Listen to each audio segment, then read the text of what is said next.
Bienvenue. Aujourd'hui, on va se plonger dans le monde. C'est vrai, souvent un peu déroutant, mais absolument fascinant, des prophètes de l'Ancien Testament. Qui étaient-ils vraiment et quel était leur message? Allez, on regarde ça de plus près. Bon, quand on pense à un prophète, on a souvent une image bien précise en tête, hein. Le devin un peu mystérieux avec sa boule de cristal, qui prédit un avenir lointain. Sauf que, la réalité décrite dans les textes est complètement différente. Il faut oublier le diseur de bonne aventure. Un prophète, c'était avant tout un porte-parole de Dieu, un homme d'action, profondément ancré dans le présent. Et cette distinction, elle est vraiment cruciale.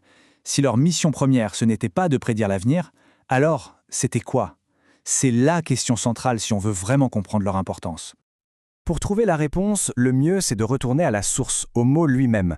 En hébreu, le mot pour prophète, c'est nabi. Ce qui est fascinant, c'est que la racine de ce mot, nabaha, évoque l'idée de quelque chose qui jaillit, qui déborde, un peu comme une source d'eau qu'on ne peut pas contenir.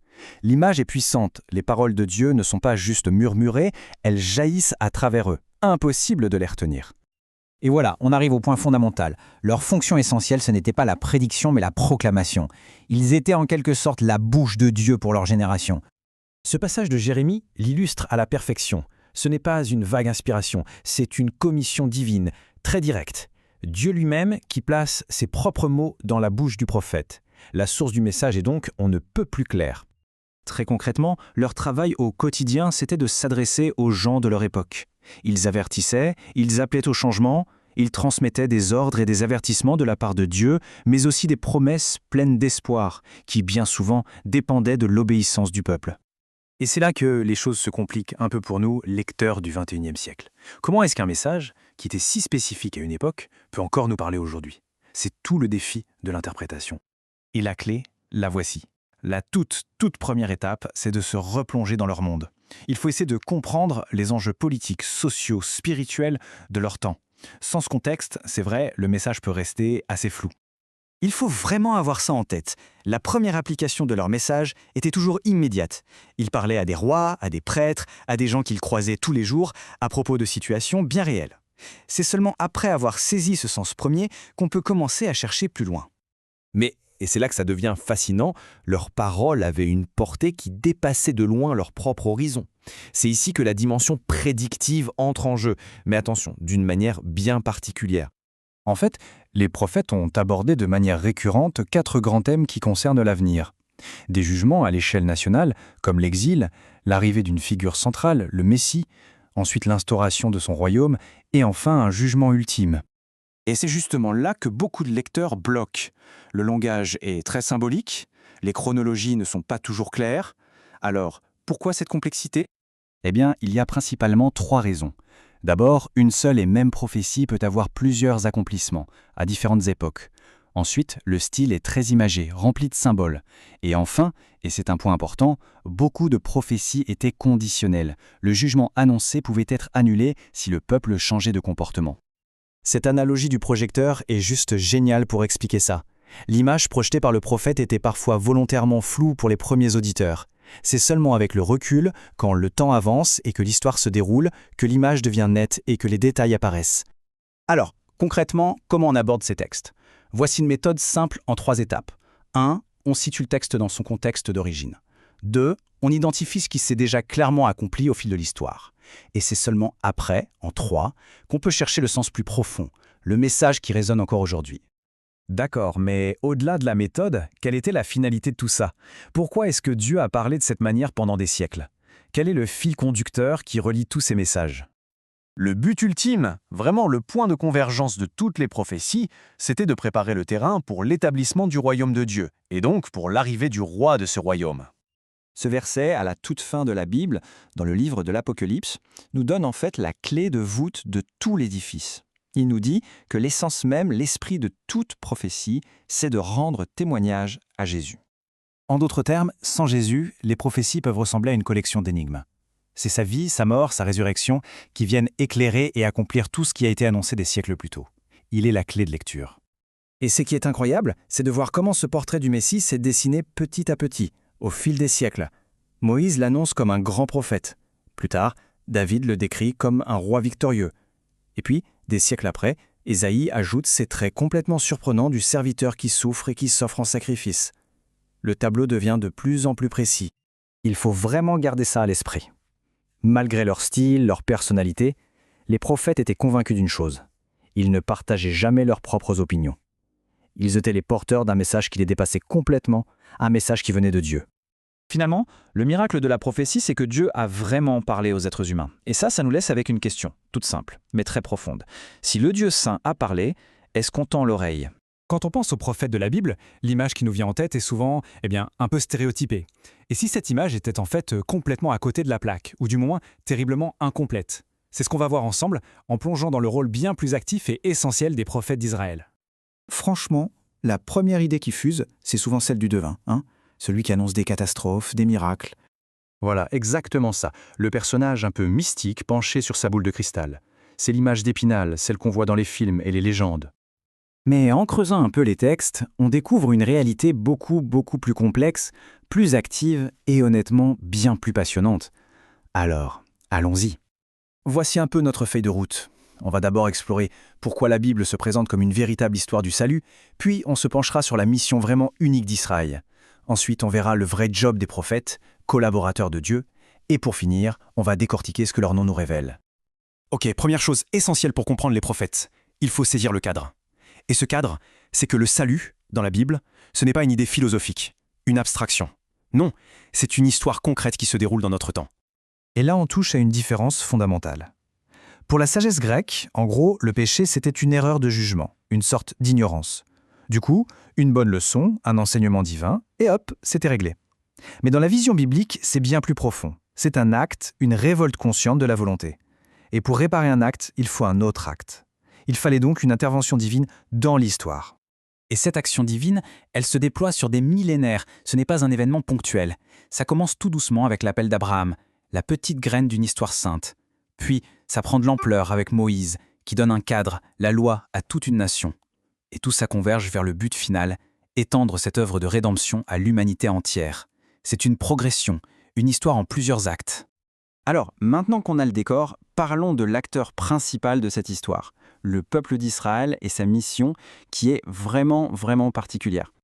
Le contraste avec les autres nations de l'époque est juste saisissant. Pensez aux grands empires, les Assyriens, les Babyloniens, plus tard les Romains. Leur obsession, c'était leur propre gloire, leur puissance immédiate. Leur histoire, c'était leur histoire, point. Israël, de son côté, se perçoit comme le porteur d'une mission qui le dépasse complètement, le salut universel. Son histoire n'est pas juste la sienne, c'est l'histoire du monde qui se joue à travers lui. D'ailleurs, le prophète Daniel a une image très parlante pour décrire ces empires. Il les voit comme des bêtes féroces. C'est une image puissante qui capture parfaitement cet égoïsme brutal, ce despotisme qui ne voit les autres que comme des obstacles ou des moyens pour sa propre grandeur. Et c'est là, au cœur de ce peuple, avec sa mission unique, qu'apparaissent les prophètes. Et leur rôle, il est à 1000 lieues de la boule de cristal. Le point absolument central, c'est celui-ci. Les prophètes n'étaient pas des philosophes perchés dans une tour d'ivoire. C'étaient des hommes d'action, des collaborateurs directs de Dieu. Leur boulot, c'était de prendre les grands principes divins et de les appliquer aux situations très concrètes de la nation, de guider les rois, d'interpeller le peuple, bref, de faire avancer l'histoire. Et ils ne travaillaient pas seuls, ils formaient une sorte de chaîne ininterrompue, chacun reprenant le flambeau là où le précédent l'avait laissé. On voit bien leur rôle de pont. Ils partent de la loi de Moïse, qui est un cadre nécessaire, mais extérieur, national. Ils en voient aussi les limites. Leur travail en tant qu'homme de l'esprit, c'est de cultiver quelque chose de plus profond, une vie intérieure, pour préparer le terrain à l'étape suivante, une alliance qui ne serait plus gravée sur des tables de pierre, mais directement dans les cœurs et ouverte à tous. Ce phénomène est tellement à part que l'historien Dillman le décrit comme une apparition complètement unique dans l'histoire de l'humanité. Il faut s'arrêter un instant là-dessus. Une chaîne d'hommes, sur près de 10 siècles, tous tendus vers la même mission progressive. On ne retrouve ça nulle part ailleurs. Pour finir, on va creuser encore un peu plus en regardant les mots, parce que le vocabulaire utilisé pour désigner les prophètes en dit très long sur leur véritable fonction. Le mot le plus fréquent, c'est « nabi ». Attention, ça ne veut pas dire celui qui voit l'avenir, mais plutôt celui qui parle pour un autre, un annonceur, un porte-parole. L'analogie donnée dans les textes est parfaite. Aaron était le nabi de Moïse, celui qui transmettait ses paroles. Eh bien, le prophète, c'est le nabi de Dieu. Mais il y a d'autres termes. On a le roué, c'est le voyant. C'est celui qui a une perception très concrète de faits spécifiques. On allait le voir, par exemple, pour retrouver des ânesses perdues. Et puis, il y a le chosé, le contemplateur. Lui, il reçoit une vision plus large, un tableau d'ensemble qu'il doit interpréter. La nature de la perception est différente. Mais au-delà de tous ces titres, il y en a un qui résume peut-être le mieux leur essence. L'homme de l'esprit. C'est ça, leur définition fondamentale. Ils sont animés par une force qui les dépasse et qui les pousse à parler et à agir. Alors, pour résumer tout ça, le point essentiel à retenir, c'est que les prophètes ne sont pas des devins. Ce sont des acteurs de l'histoire, des collaborateurs de Dieu, engagés dans une mission unique pour un salut universel. Ils ont joué ce rôle crucial de pont entre une loi extérieure et une spiritualité intérieure. Et leur existence en tant que mouvement continu est un fait absolument sans précédent dans l'histoire. Et ça nous laisse avec une question pour la fin. Est-ce qu'on doit voir ce phénomène prophétique comme une simple curiosité historique, unique et terminée? Ou bien, est-ce que c'est une sorte de modèle intemporel pour quiconque cherche à agir dans sa propre histoire, pour devenir soi-même un agent de changement, inspiré par une vision qui nous dépasse? Alors la grande question, c'est comment est-ce qu'une personne ordinaire, devient tout à coup le porte-parole de Dieu? C'est vraiment la question qui va nous guider. D'où ça vient, ce don, comment ça marche? Allez, on plonge dedans pour essayer de comprendre. Et là, le point de départ, il est vraiment fascinant. Parce que, en fait, la prophétie, ce n'est pas une sorte de pouvoir magique qui tomberait du ciel. Non, pas du tout. C'est présenté comme une faculté humaine. Quelque chose d'inné, mais qui serait en sommeil chez la plupart d'entre nous. Et c'est seulement quand cette connexion avec le divin se fait, ou se refait, que ce don peut se réveiller. Bon, alors, comment est-ce que ça s'active, cette faculté? On va explorer la nature de cette fameuse étincelle divine. Ce qui est super intéressant, c'est que ce don n'est pas permanent. On ne parle pas d'avoir une sorte de ligne directe constante avec le divin, pas du tout. Le don prophétique, il s'active en réponse à un besoin bien précis, à un moment clé de l'histoire. C'est quelque chose de très ciblé, ce n'est pas un état de fait. Le point de départ, c'est presque toujours un événement qui marque à vie, l'appel. C'est un moment décisif, une rencontre qui change tout. Pour Moïse, c'est ce buisson en feu qui, bizarrement, ne se consume pas. Pour le jeune Samuel, c'est une voix qui l'appelle pendant son sommeil. Chacun de ces moments, c'est une sorte de convocation divine à laquelle on ne peut pas dire non. Et cette phrase d'Amos, elle résume parfaitement la puissance de cet appel. C'est une force intérieure, une nécessité si forte que c'est impossible d'y résister. Amos compare ça au rugissement d'un lion. Une fois qu'on l'a entendu, on est obligé de réagir. Le silence, ce n'est tout simplement plus une option. Ok, passons à l'étape suivante. Une fois que l'appel a été reçu, comment le message est transmis? À quoi ça ressemble concrètement l'expérience de l'inspiration? Voilà une question qui a fait couler beaucoup d'encre. Est-ce que le prophète est juste un canal passif qui perd complètement conscience de lui-même, ou est-ce qu'il participe activement, qu'il est conscient pendant la réception et la formulation du message? Alors là, il y a deux visions qui s'opposent. La première, c'est l'idée de la transe totale, un peu comme un médium. Le prophète perd conscience, sa personnalité s'efface pour que la lumière de Dieu puisse briller, comme disait Philon. Et puis il y a la deuxième vision, et c'est plutôt celle qui est mise en avant ici. L'idée que le prophète est un partenaire conscient. Il reçoit la pensée divine, d'accord, mais ensuite il travaille avec. Il utilise son intelligence, ses propres mots pour la traduire. Ce n'est pas une simple marionnette, c'est un interprète, un participant actif. Pour essayer de décrire ce moment, qui est presque indescriptible, les prophètes utilisent des expressions vraiment fortes, très imagées. Ça ne décrit pas une perte de conscience, au contraire.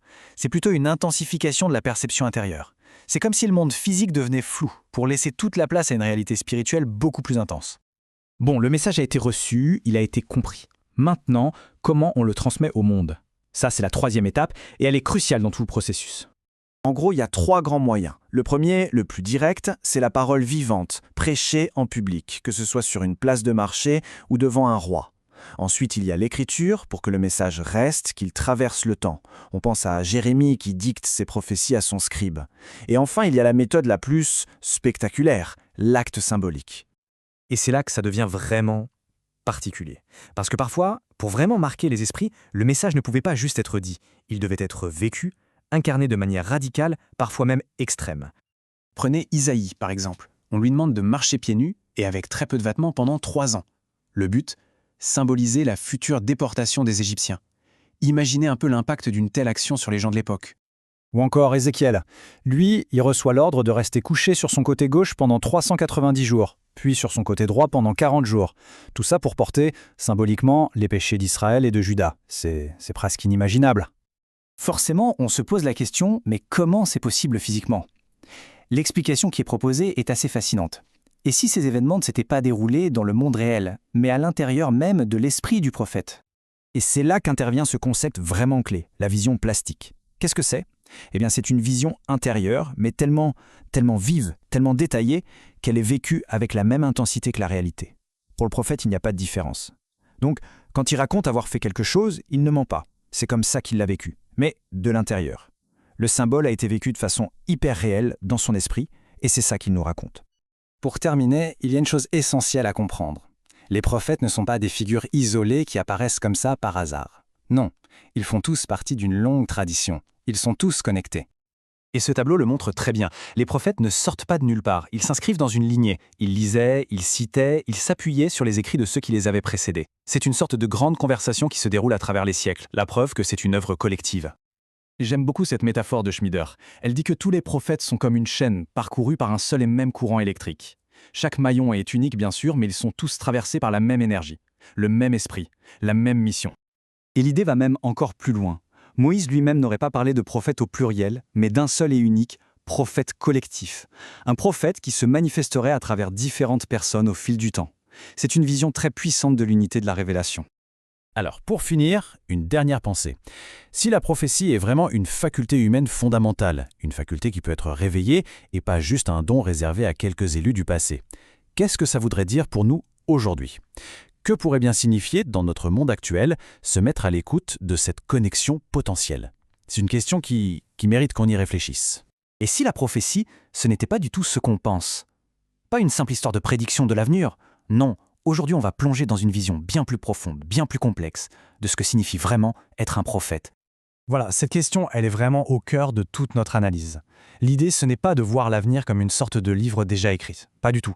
C'est de comprendre une dynamique, une interaction beaucoup plus subtile, une sorte de danse entre le passé, le présent et le futur. Alors, pour saisir cette vision, on va suivre un parcours en 5 grandes étapes. On va voir comment les prophètes perçoivent le temps, comment ils revisitent le passé pour éclairer le présent, et tout ça jusqu'au dévoilement final de leur message. Allez, on plonge dans notre première partie. L'idée centrale, elle est là. Pour un prophète, le temps, ce n'est pas du tout une ligne droite. Bien au contraire. Il faut plutôt l'imaginer comme une immense tapisserie. Une tapisserie où le passé, le présent, l'avenir, tout est entremêlé, tissé ensemble pour révéler un motif, un plan d'ensemble. Et cette vision du temps, eh bien, elle se traduit par une mission en 3 temps.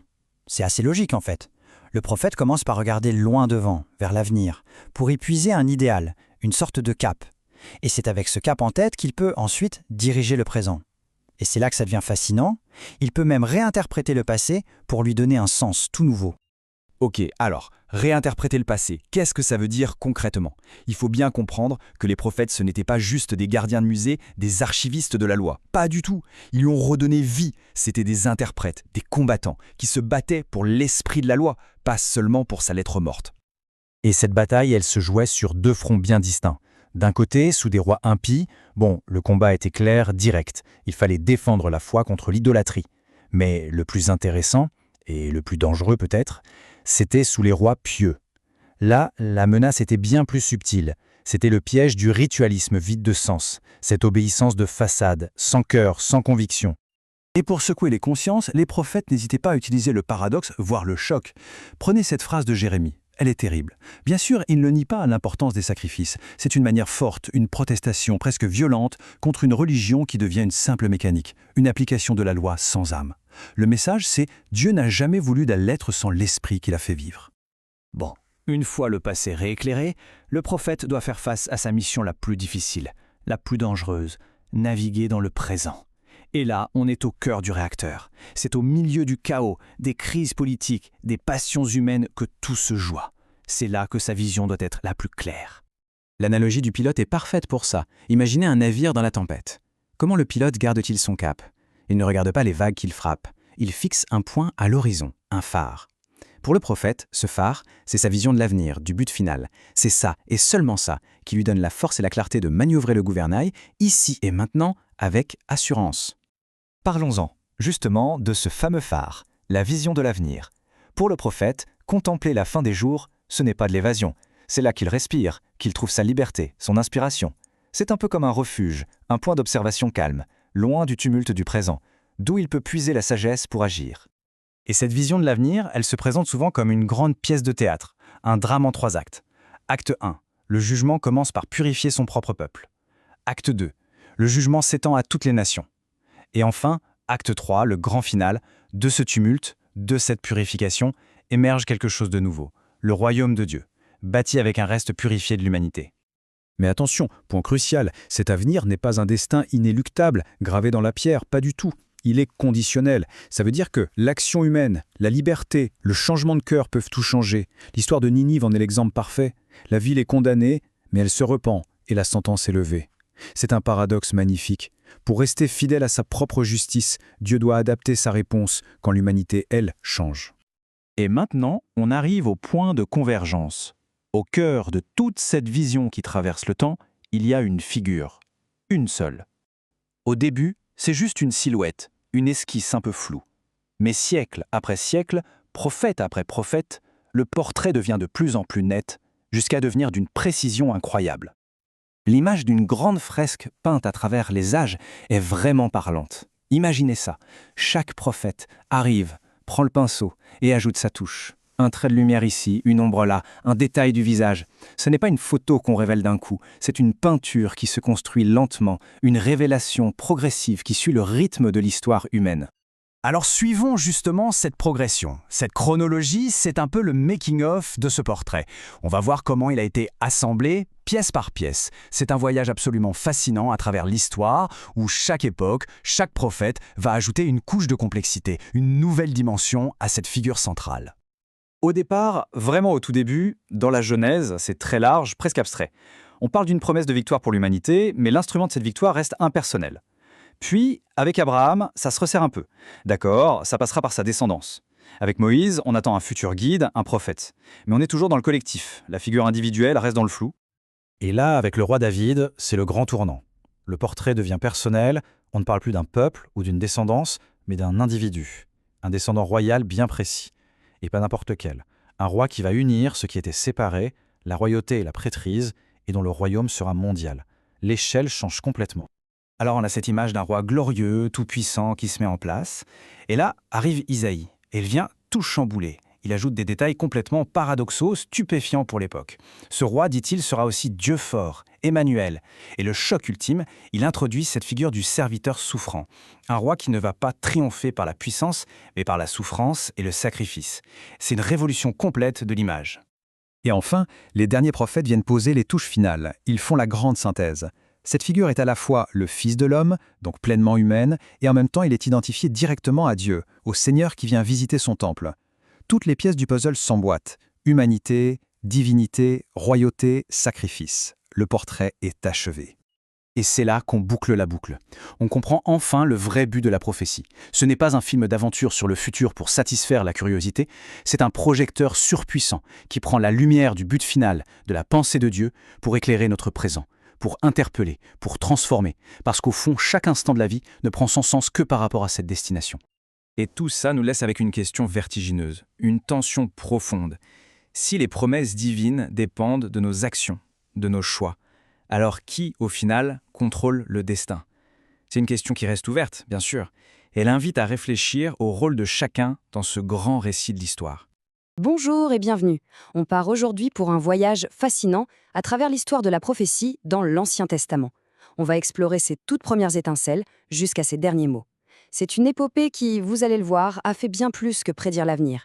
Elle a littéralement forgé l'âme de toute une nation. Alors, pour bien s'y retrouver, on va suivre le fil de cette histoire en 6 grandes étapes. On commencera par l'aube de la prophétie, puis on s'arrêtera sur la figure centrale de Moïse, ensuite on verra une période de déclin et de renouveau, suivie de l'âge d'or des prophètes écrivains, après ça, un silence impressionnant de 400 ans, et pour finir, on essaiera de comprendre quel est le véritable héritage que ces prophètes nous ont laissé. Bon, avant de plonger dans le vif du sujet, il y a un point absolument essentiel à comprendre.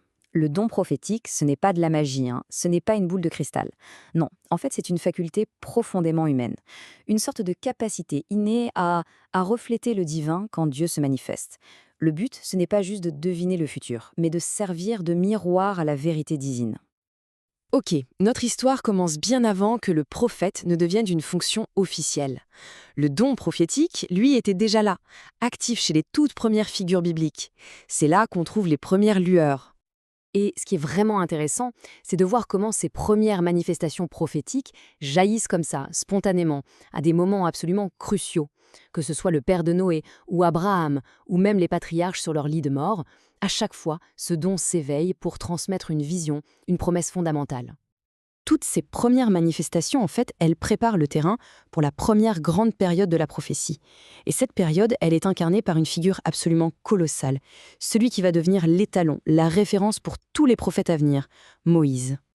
Il faut vraiment bien saisir ça. Moïse, ce n'était pas juste un prophète parmi d'autres, c'était l'archétype. Il parlait à Dieu face à face, comme on parle à un ami. C'est lui d'ailleurs qui a annoncé qu'une lignée de prophètes viendrait après lui. Il est et restera la référence absolue. Mais alors, que se passe-t-il quand un guide spirituel d'une telle envergure disparaît ? Eh bien, assez logiquement, un certain affaissement spirituel ne tarde pas à se faire sentir. À l'époque des juges, c'est clair, Israël traverse une vraie crise spirituelle. On peut presque comparer ça au déclin qu'a connu l'Église après la disparition des apôtres. Le niveau spirituel était tellement haut avec Moïse, c'était quasi impossible de le maintenir sans lui. La parole de Dieu, comme le dit le texte, eh bien, elle se faisait rare à cette époque. Et ce déclin, on le voit parfaitement dans le changement de vocabulaire. Le titre si noble de Nabi, le prophète, tombe un peu dans l'oubli. Et à la place, on utilise Roé, le voyant. La fonction est complètement dégradée. On ne va plus voir le messager de Dieu, on va consulter un devin pour retrouver ses clés, en gros. Et c'est là qu'arrive Samuel. Lui, il va littéralement ranimer la flamme. Comment ? D'abord, par la puissance de son propre exemple, il redonne toute sa dignité à la fonction de prophète. Et ensuite, il a cette idée de génie. Il crée des communautés, des écoles de prophètes pour former la relève et préserver ce don pour les générations futures. Le travail de Samuel va payer. Ce renouveau inaugure carrément l'âge d'or de la prophétie. On entre dans une période de 500 ans, où les paroles des prophètes vont être si cruciales, si vitales, qu'on va les mettre par écrit pour ne jamais les oublier. Alors, pour s'y retrouver dans cette période très dense de 500 ans, on peut diviser les prophètes en 4 grandes vagues. Et vous allez voir, chacune de ces vagues est une réponse directe à une crise existentielle majeure, une crise qui menaçait à chaque fois de rayer Israël de la carte. Le premier groupe, disons, c'est un peu la sonnette d'alarme. Leur message cible surtout la corruption qui ronge la nation de l'intérieur, mais aussi les menaces qui viennent des peuples voisins. C'est un premier avertissement. Ensuite, une nouvelle menace, bien plus grande, apparaît, l'Empire assyrien. Une deuxième vague de prophètes, comme Isaïe ou Michée, doit alors affronter cette question terrible de la survie de Jérusalem. Et leurs messages sont doubles. Ils annoncent à la fois sa destruction et sa délivrance future. Le troisième groupe, lui, assiste à la catastrophe ultime, la destruction par Babylone. C'est la fin d'un monde. Et pourtant, c'est au milieu de ces ruines que Jérémie va livrer une des révélations les plus incroyables de tout l'Ancien Testament, la promesse d'une alliance nouvelle. Une alliance qui ne sera plus gravée dans la pierre, mais directement dans les cœurs. Et enfin, le dernier groupe de prophètes va accompagner le peuple dans le difficile retour d'exil. Leur mission est double. D'un côté, il faut encourager la reconstruction matérielle de la nation, mais de l'autre, et c'est tout aussi important, il faut mettre en garde contre un nouveau danger spirituel. L'orgueil, l'autosatisfaction, les graines de ce qui deviendra plus tard le pharisaïsme. Et puis, après Malachie, il se passe quelque chose de stupéfiant. La voix prophétique, cette voix qui avait guidé Israël pendant des centaines d'années, eh bien, elle s'arrête. D'un coup, le ciel devient silencieux. C'est sur cet avertissement terrible, presque glaçant, de Malachie que se referme l'Ancien Testament. C'est le tout dernier mot de Dieu à son peuple, avant qu'un silence de plusieurs siècles ne s'installe. 400 ans. Pendant 400 longues années, plus aucune nouvelle parole prophétique. C'est un vide immense qui s'installe dans la communication entre Dieu et son peuple.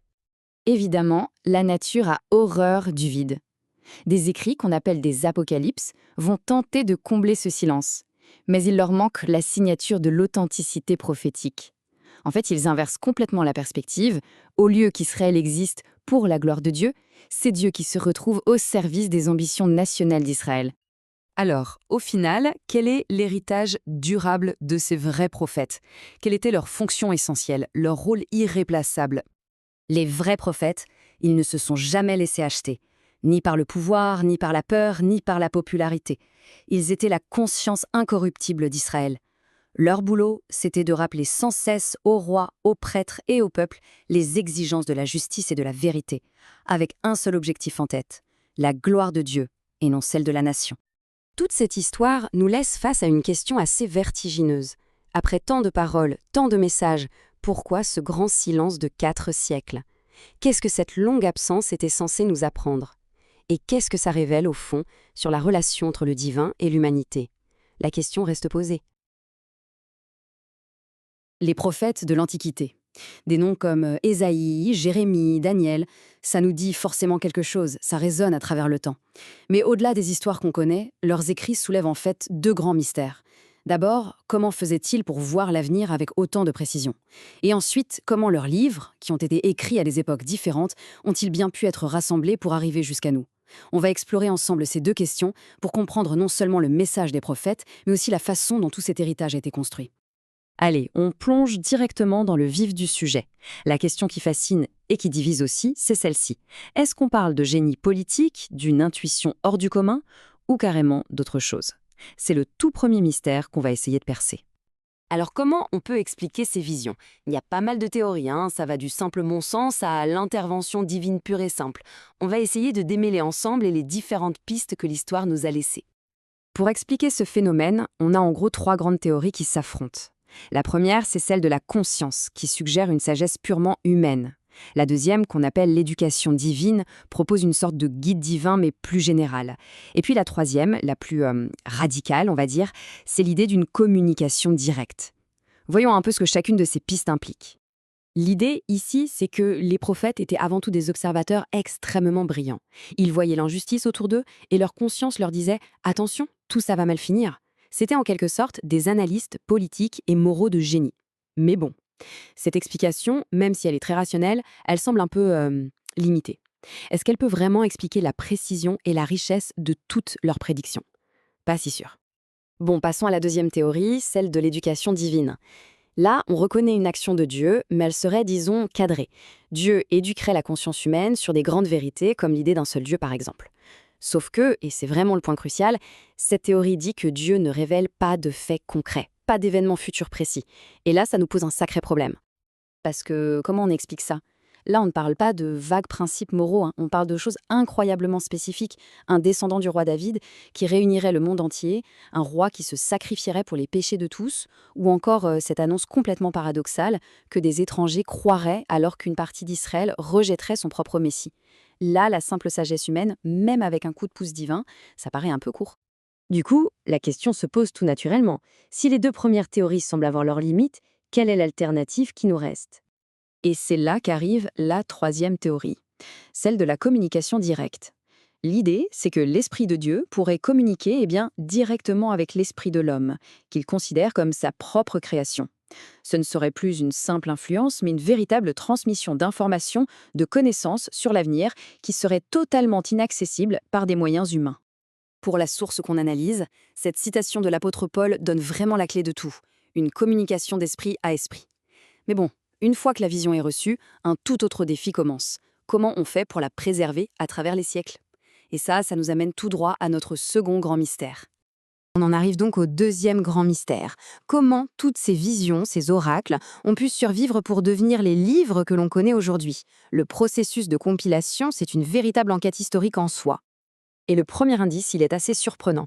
Figurez-vous que l'ordre des livres prophétiques dans les Bibles qu'on a aujourd'hui n'est pas du tout l'ordre qu'on trouvait dans les textes hébreux antiques. Et ce simple changement dans l'organisation, on va le voir, a eu des conséquences énormes sur la façon de lire et de comprendre ces textes. Et les différences sont vraiment flagrantes. Dans l'ancien canon hébreu, des livres comme Josué ou les Rois étaient vus comme des livres de prophètes. Et le livre de Daniel, lui, n'était même pas classé avec les autres prophètes.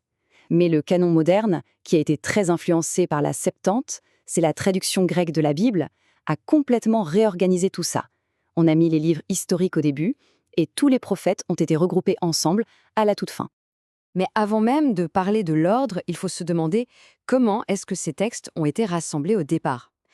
Ça ne s'est pas fait en un jour, c'était un processus très long. Au début, tout a commencé de manière assez naturelle. Les disciples des prophètes gardaient précieusement leurs écrits. Et puis, petit à petit, on trouve des indices qui montrent qu'une collection commence à se former. Par exemple, au VIe siècle avant notre ère, le prophète Daniel lui-même mentionne qu'il consulte les livres. Mais le vrai tournant, c'est un siècle plus tard, avec Néhémie, qui va entreprendre de fonder une véritable bibliothèque pour rassembler tous ces textes de façon officielle. Et ce petit détail, il est super important. Daniel ne dit pas qu'il lit un rouleau de Jérémie. Il dit qu'il consulte les livres au pluriel. C'est la preuve qu'à son époque, bien avant la compilation finale, il existait déjà une collection d'écrits prophétiques qui faisait autorité. Le travail de Néhémie a été absolument colossal. Il a vraiment systématisé la collection. Il a rassemblé la loi de Moïse, les chroniques des rois, les écrits des prophètes et même des documents administratifs comme des lettres de rois perses.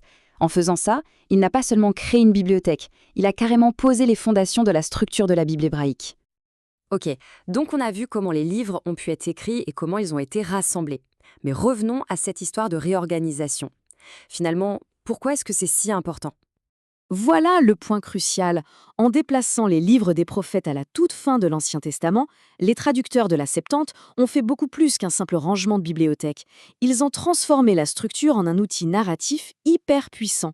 Les écrits des prophètes deviennent comme le dernier chapitre, une sorte de conclusion qui pointe directement vers l'avenir et qui sert de transition parfaite vers une nouvelle ère. On a donc exploré deux grands mystères. D'un côté, une possible communication divine pour expliquer la vision des prophètes, et de l'autre, un long processus bien humain pour compiler leurs livres. Mais cette histoire de réorganisation nous montre que la structure elle-même est devenue un message. L'ordre de ces livres a été pensé pour raconter une histoire. Alors la question qui reste, et c'est peut-être la plus importante de toutes, c'est quelle histoire exactement a-t-on voulu nous raconter ?